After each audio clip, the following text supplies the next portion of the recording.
Today, the Church celebrates the feast of the Transfiguration of our Lord.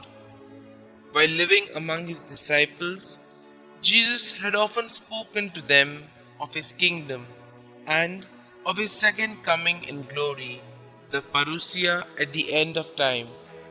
But about a year before his passion, in order to strengthen them in their faith in the kingdom and of his glory therein, he gave them a wonderful vision, an experience that was to prepare them the better for what was to come.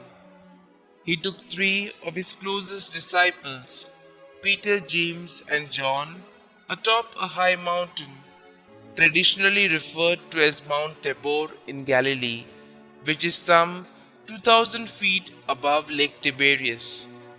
There, they saw him suddenly transfigured. That is, his face was brilliantly illuminated like the sun, and his clothes dazzled a glistening white, while in conversation with him appeared Moses and Elijah.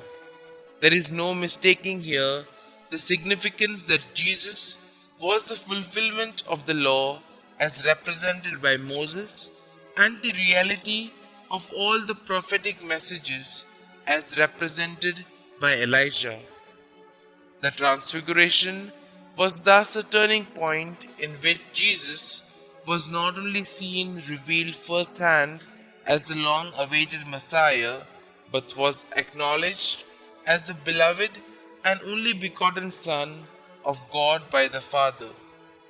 For Peter, James, and John, it was a foretaste of the very essence of his redemptive work that would translate itself into the resurrection, the basis of which is suffering and death.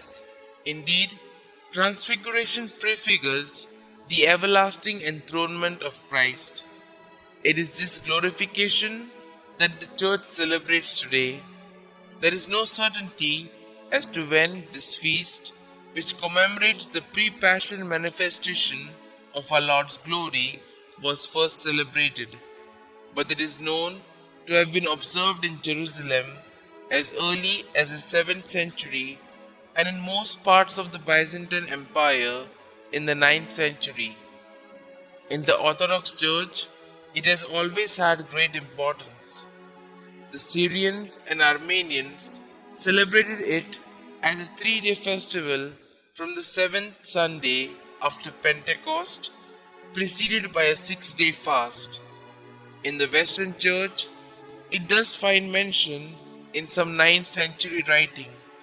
Its observance was gradually extended to the entire Church with Pope Callistus III, fixing it for the 6th of August in celebration of Hunadi Jano's great victory over the Turks at Belgrade on the 6th of August 1456.